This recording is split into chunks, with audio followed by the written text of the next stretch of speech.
जिस ग्रह प्रणाली में हम रहते हैं उसमें यह बहुत ही खूबसूरती से प्रकट हुआ है। पृथ्वी और सूर्य का डायमीटर या व्यास, चंद्रमा और पृथ्वी के बीच की दूरी और सूर्य के आसपास पृथ्वी के पथ को किस तरह से हिस्सों में बांटा गया है, इन सभी चीजों के आधार पर आकाशीय प्रणाली और इंसान के शरीर के बीच का संबंध समझने के बाद कई चीजें बनाई और विकसित की गई थीं।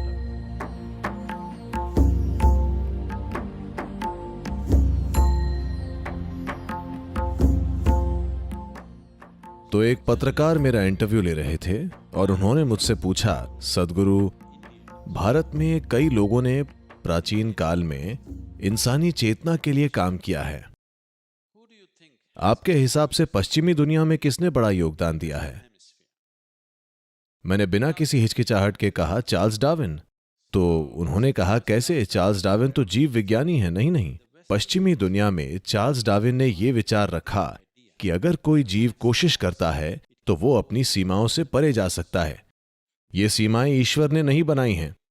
ये सीमाएं हमेशा के लिए नहीं हैं। अगर कोई कोशिश करने को तैयार है तो वो अपनी सीमाओं से परे जा सकता है। यहां तक कि एक सूअर हाथी बन सकता है, एक बकरी जिराफ बन सकती है। ये कोई छोटा बदलाव नहीं है ना? मैं बंदरों की बात नहीं करूंगा, ठीक है? तो ये संभावना कि अगर मनुष्य कोशिश करे तो वो अपनी सीमाओं से परे जा सकता है। फिर ये करीब 15,000 साल पहले की बात है। उन्होंने ये प्रश्न पूछा, क्या हम अपने शरीर की बनावट को बदल सकते हैं? क्या हम विकसित हो सकते हैं? So Adi Yogi said, your physical evolution is complete. तब आदि योगी बोले, आपका शारीरिक विकास पूरा हो गया है। और उन्होंने इसके पीछे की गणित समझा दी कि ऐसा क्यों है। तो जब उन्होंने पूछा क्या हमारे शरीर विकसित हो सकते हैं, उन्होंने उनके शरीर के बारे में बताते हुए कहा, आपके सिस्टम में ऊर्जा के 114 जंक्शन बिंदु हैं, जिन्हें योग विज्ञान में हम चक्र कहते हैं। 114 चक्र होते हैं।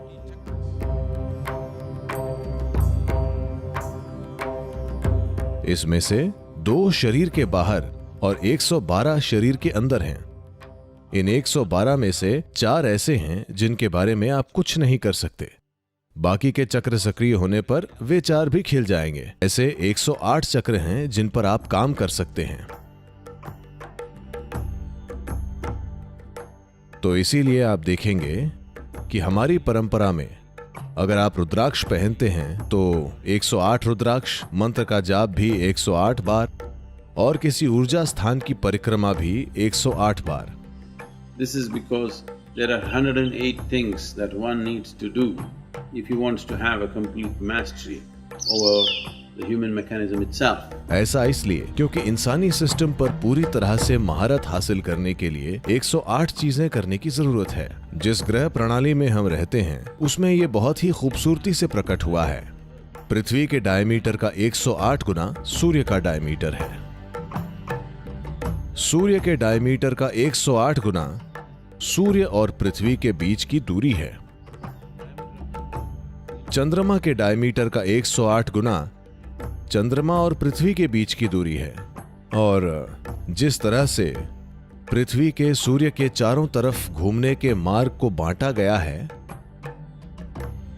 108 उसमें भी शामिल है। उदाहरण के लिए पृथ्वी सूर्य के चारों ओर जो स्थितियां लाती है उन्हें नक्षत्र कहा जाता है।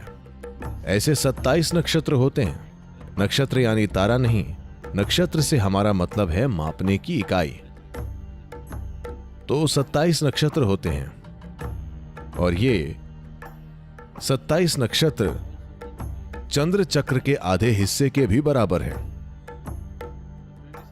27 नक्षत्रों का मतलब है 13.5 चंद्र महीने। और चंद्र कैलेंडर इसी तरह काम करता है। एक नक्षत्र को 4 पदों में बांटा जाता है, यानी चंद्रमा के चक्र का 8वां हिस्सा, जो तकरीबन 3.5 दिन के बराबर होता है। 27 नक्षत्र के 4 पद यानी एक साल में 108 पद।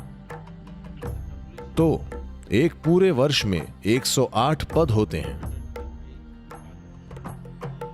तो ये लगभग रुद्राक्ष के मनकों की संख्या की तरह है, 108। अभी पृथ्वी खुद को सूर्य के चारों ओर 108 मनकों के रूप में व्यवस्थित कर रही है और उसी के हिसाब से आप माला में 108 मनकों का इस्तेमाल करते हैं। ये सूर्य की परिधि के चारों ओर मौजूद मोतियों जैसा है।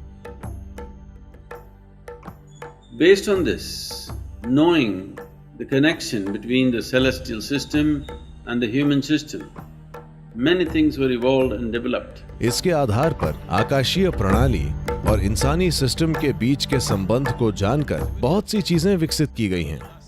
ये बहुत ही हैरानी की बात है कि अब पिछले 6 वर्षों में दुनिया के न्यूरो साइंटिस्ट भी यही बातें कह रहे हैं। इस बारे में खोज होती रही है कि क्या हम इंसानी दिमाग को उसकी मौजूदा सीमाओं से परे विकसित कर सकते हैं। तो आज न्यूरो साइंटिस्ट कह रहे हैं कि आप इंसानी दिमाग को और विकसित नहीं कर सकते, न्यूरोलॉजिकल सिद्धांतों के कारण नहीं, बल्कि धरती के भौतिक नियमों के कारण। इसे विकसित करने का एक ही तरीका है, न्यूरॉन्स का आकार बढ़ाना, ये एक तरीका है, या न्यूरॉन्स की संख्या बढ़ाना, ये दूसरा तरीका है। अगर आप अपने दिमाग में न्यूरॉन्स की संख्या बढ़ाते हैं तो आपकी स्पष्टता कम हो जाएगी। कई बच्चे ऐसे ही पैदा होते हैं, वे प्रतिभाशाली हैं लेकिन वे समझ नहीं पाते क्योंकि उनमें कोई स्पष्टता नहीं है। जैसे जैसे वे बड़े होंगे उनका दिमाग स्वाभाविक रूप से कुछ मात्रा में कमतर हो जाएगा और फिर वे स्थिर हो जाएंगे। अगर वे स्थिर नहीं होंगे तो वे हमेशा बिखरे रहेंगे। दूसरा तरीका है न्यूरॉन का आकार बढ़ाना। अगर आप न्यूरॉन का आकार बढ़ाते हैं तो एक न्यूरॉन जितनी ऊर्जा का इस्तेमाल करता है वो बहुत ज्यादा होगी।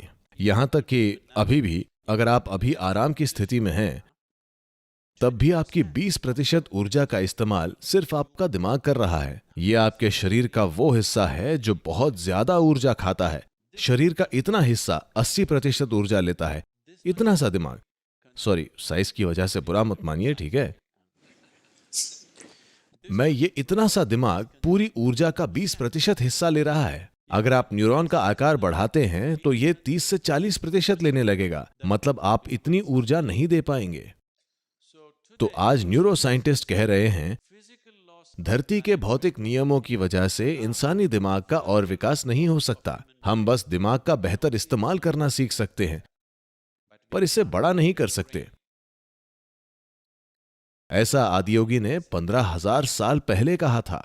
उन्होंने कहा आपका भौतिक विकास पूरा हो चुका है क्योंकि सौर मंडल अब और विकास होने नहीं देगा। जब तक सौर मंडल में कुछ बड़े बदलाव नहीं होते आपका शरीर विकसित नहीं हो सकता। पर विकसित होने के और भी तरीके हैं और उन्होंने वे तरीके सिखाए कि कैसे एक इंसान अपनी सीमाओं से आगे जा सकता है। और जरूरी नहीं है कि ये एक भौतिक विकास हो। इसका मतलब ये नहीं है कि आपकी पूंछ तो खो गई है पर अब सींग उगाने पड़ेंगे। इसका मतलब ये है कि विकास के और भी तरीके हैं और जरूरी नहीं कि वे भौतिक हों।